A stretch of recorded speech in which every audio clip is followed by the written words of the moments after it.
people. I mean, the Amish may have their ways. They ain't normal, that's clear, but you can see they're good people. Oh, I seen the whole thing. This tall woman went up to her in the grocery store and said something to her. Not real loud or anything, but I could tell it was bad because she ran out. The crazy guy's wife ran out. Believe me, I ain't never said something so mean in my entire life. But all day I've been watching the news and feeling so sick and sad, and I saw her there. In the grocery store. And something just snapped. It's like my mother always said that she would hate Mr. Meisner till she was dead. Now, Mr. Meisner was my math teacher that touched me in a mean way when I was about 13. And I told my mother, and she told the principal, and he didn't believe her, just didn't believe her. So my mother told me that she knew I had to be nice to Mr. Meisner because he was my teacher, but that not to worry because she would hate him enough for the both of us. Do you get what I'm telling you? So it's easier for the Amish to do their whole we forgive him thing if we carry that. You know? If we hold on. Don't get me wrong, the Amish ain't exactly innocent. You don't watch TV or read the paper. You're practically making yourself a target. And don't even get me started on those damn buggies. How many accidents a year did that cause? Don't even get my husband Ray on the subject, because he will give you a right earful. Most of the farmers in the area hate the Amish because we are working so hard just to pay the bills, and they are just rolling in it all because they are willing to make their kids work, and we pay for big farm equipment. Don't get me started. So I ain't exactly sticking up for the Amish, but you gotta draw the line somewhere. I mean, can you imagine, oh, that's all right, sicko, do whatever you want, we'll forgive ya. What's that say to other sickos? And don't tell me a wife. Don't know something like that. I ran out after her. I didn't know what I thought I was going to do. I found her in the parking lot. She was crouched between some cars, smearing moisturizer on her face all red. I didn't know what to say. She looked like an animal, so I said, "Ma'am, are you okay? Are you okay?" And she said, "You know what? Why don't you just get out? Get out, Taco!"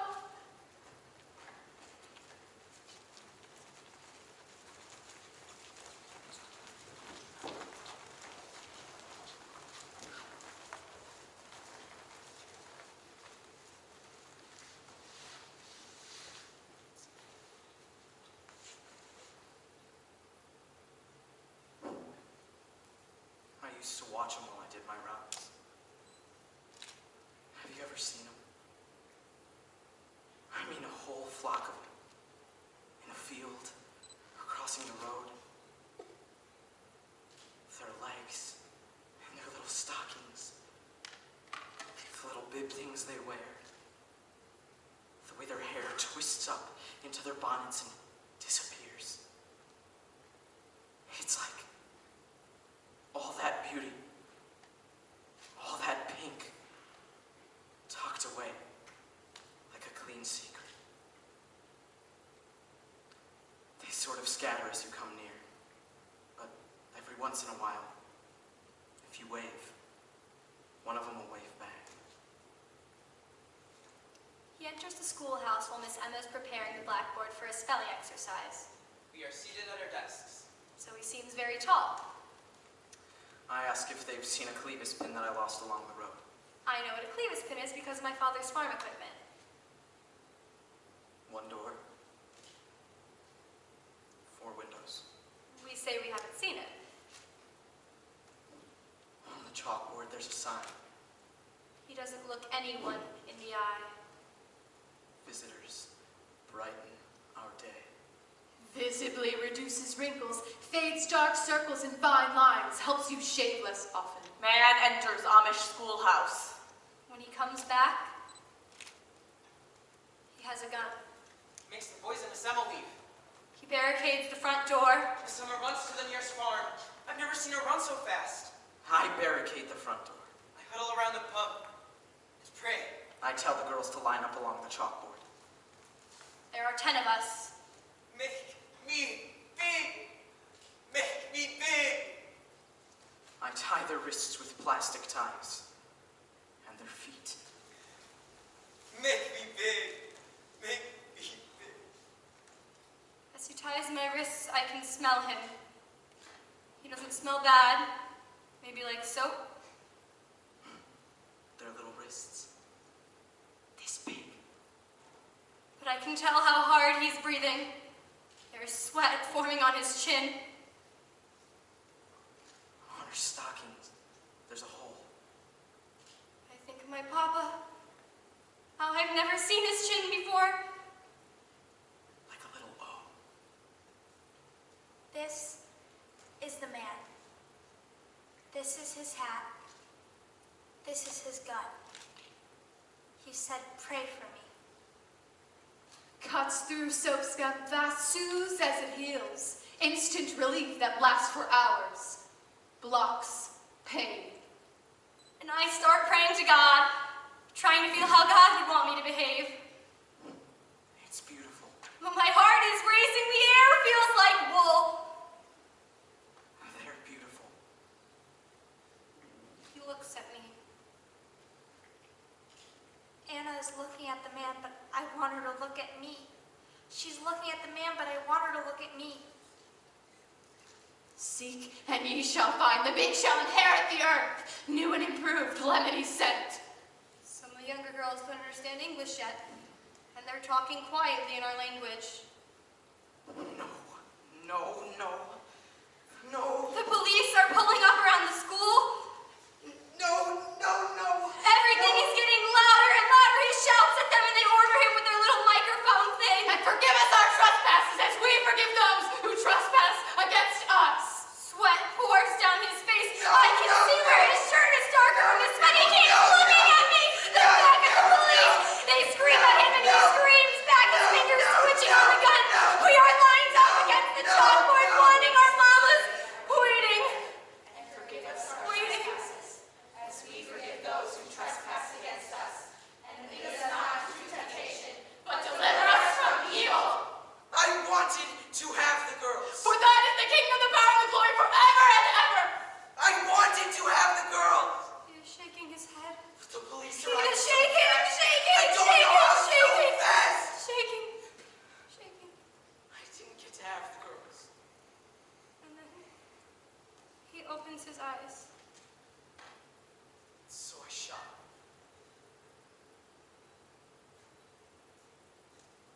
Sir, please shoot me first. Please shoot me second. Well, I shot him. Each one. In the head. And then I shot myself.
got back from the store, moisturizer still wet on my face, and the Amish were here. They spent all morning with me.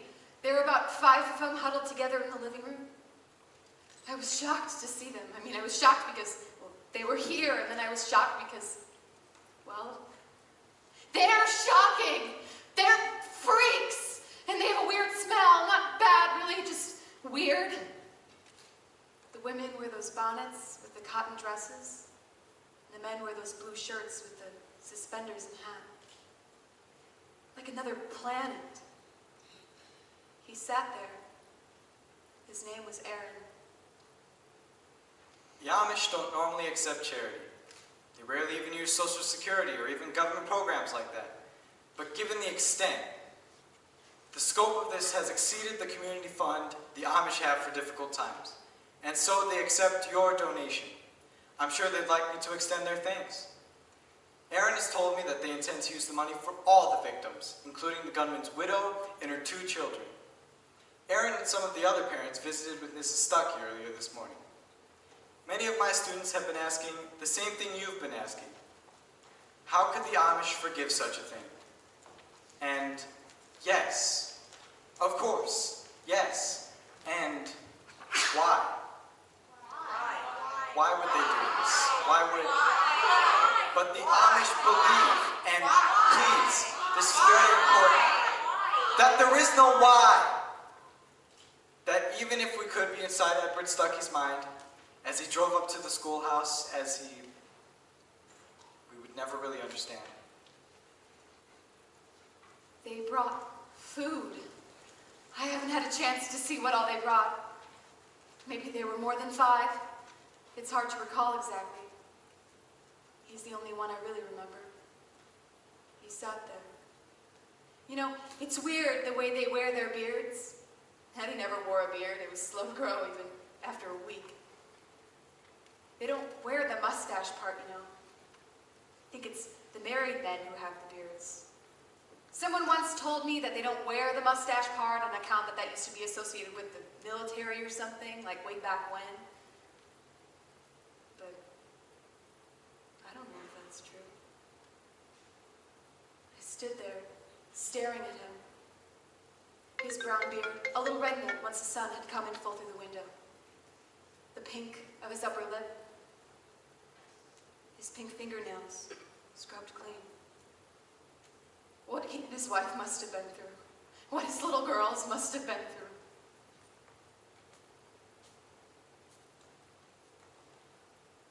I guess what I'll miss most is my family. I'll miss the taste of Mama's peach jam and barn raisins. I don't know if you know this, but the Amish can have some serious parties. They can get kind of crazy. I love to dance. I love it. I love it when the music is so loud you can feel it in your chest. Did I tell you they brought food? I haven't had a chance to see what all they brought. Some of them sat down here with me and others, I assume it was the women, went straight to the kitchen. I could vaguely hear them opening the fridge and putting stuff in. I wish I would have known they were coming. I would have read up a bit, like, do they even have fridges? Well, they must, right? I know some of them have more modern appliances than others, like some of them have phones, but not in their houses or whatever. I don't think they use electricity, so then how could they have fridges? They were very polite. They kept deferring to me, to my grief. I wanted to say, stop, stop! They talk so slow, so quietly. I kind of like that, like being read to sleep or something. I tried not to cuss. At one point, I saw something move outside and I thought it might be Eddie. It was a horse parked in my driveway. A horse in my driveway. I about laughed out loud. I asked him what farm they live on. He said the one on Stoltz Road. Oh, I know that road. It's not far from the schoolhouse. It was on Eddie's route. I haven't been down that road since the boys were born. A good 5, 6 years. used to ride with Eddie in the mornings when we was first married. I wanted to tell him that, the Amish man, but I didn't.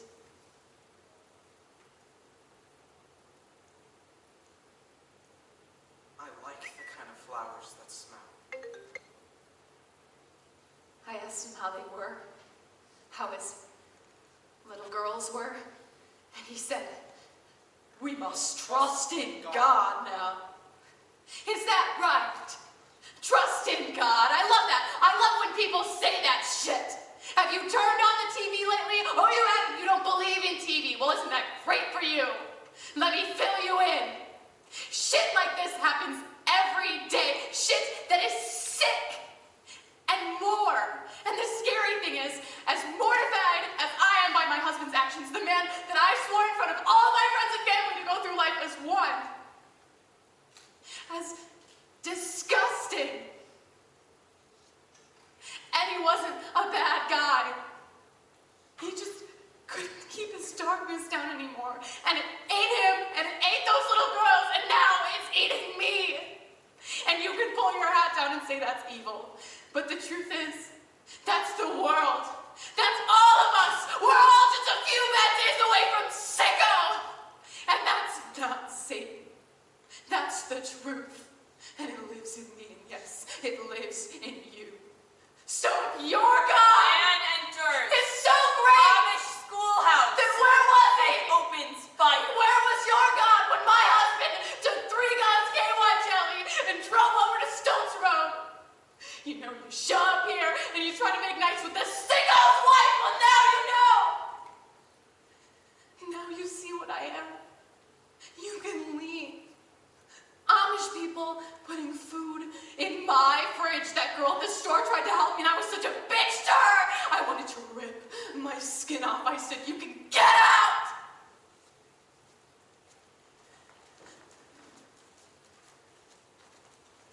And then, right then, he looks at me with his weird beard and his blue eyes, and there, right between his eyebrows is a word.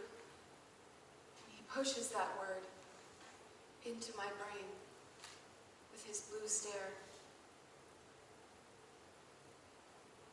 When I was a sophomore at Elizabethtown College, just down the road here, I was driving around looking for a barbecue that my friend was having at his parents' house. And somehow I'd gotten disoriented along the way, and I was trying to... I don't know how it happened to this day, but he came out of nowhere on his scooter. Brown hair, about 8 years old. My little Honda Civic knocked him 20 feet. I remember the shock of him against the gray road. His brown hair, his blue shirt, his yellow hat, next to his red blood. You know, you think if you were a lowly sack of shit, it'd be pretty great to have an angel sitting in your living room. Not so much. To feel your whole being is a rotting grave and have this man-flower sit with you, be with you. It hurts. It hurts so much. But it also helps in a way that nothing else. I was sitting in the emergency room. Not a scratch on me, but I was a mess. I remember his parents helped me. The stranger who'd run over their son. They helped me as I cried. They kept saying, "It's all right. It's all right. It's all right." Heavy to receive and heavy to give. And the word, that word, it's like he burned it there. Burned it with his face, into my face. And that word repeats itself over and over again in my mind. I know what you're thinking. Taco, slut, cliche, cliche.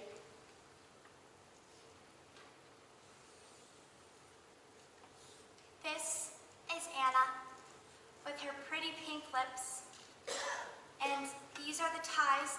fingers and feet. And the bullet. First thing I see is flowers. Flowers in the bright day yard behind our house. After a long battle, Aaron did eventually fully recover. He has been my friend ever since.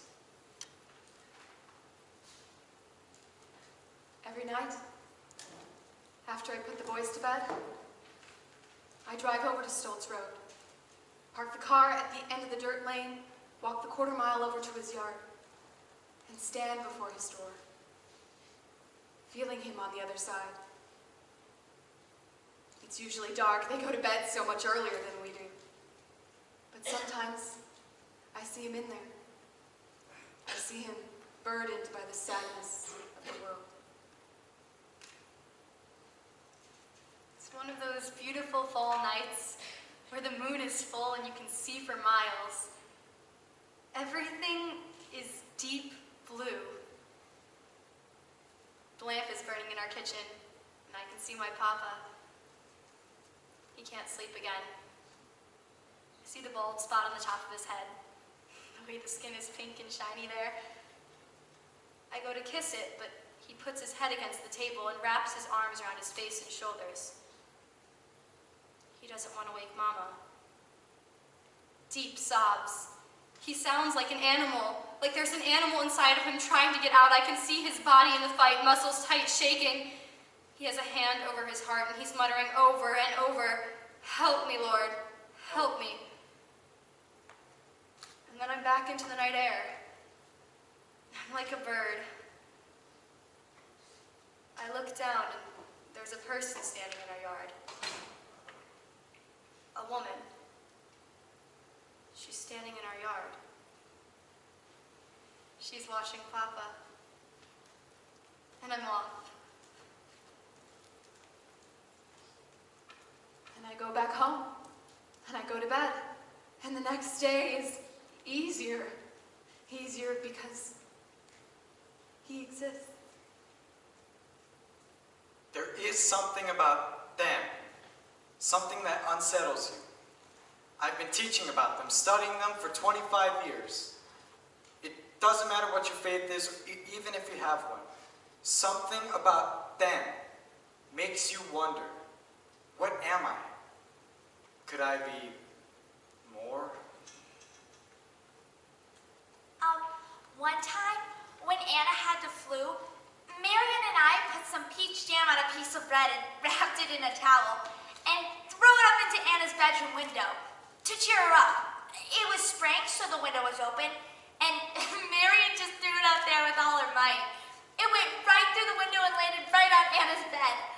We couldn't believe it. We could hear Anna laughing and coughing, so we knew she had gotten it. This is Anna's best friend, Marion. I got back from mother-daughter night. It was tonight. My mother didn't come, so I went, but as a mother, my daughter inside me. But when I got home, the white lady was sitting on the couch with my mother. My mother was crying. My mother said, "Siéntate, bebé." So I sat down on the couch, and the white lady said, I was just telling your mom that you tried to help me at the store. the white lady said she was sorry. She said to my mother and then to me, I was a good girl.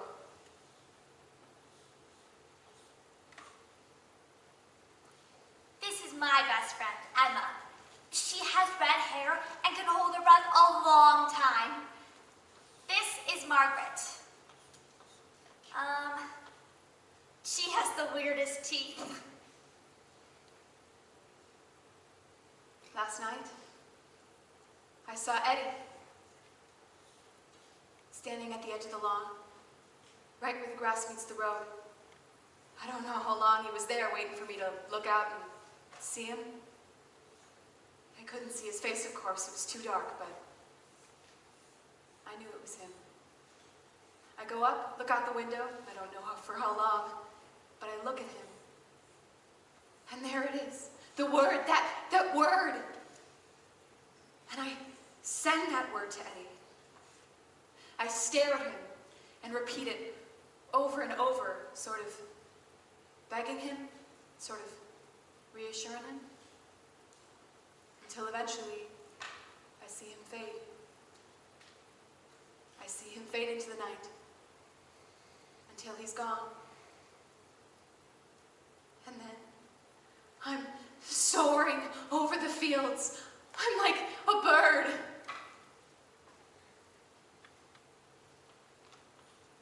This is Catherine. She's a great singer. And I swoop into the barn and there's music, the kind of music you can feel in your chest, and I feel all light and pink. This is Elizabeth, who talks all the time. And her little sister, Mary, who never talks at all. And I swoop back into the sky and I fly towards this huge-ass moon. This huge-ass white moon in the bright day sky. This is Dottie. She snorts when she laughs. And then there's little Lester. And I feel so light. Like I'm meant to fly to the moon. Like that's what I'm made for.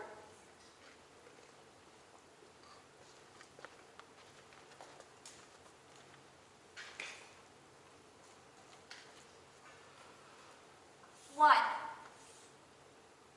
two, three, four, five,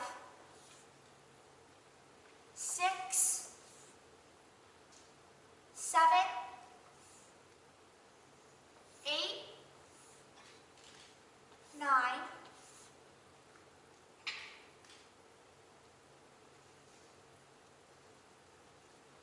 10. Can you see him?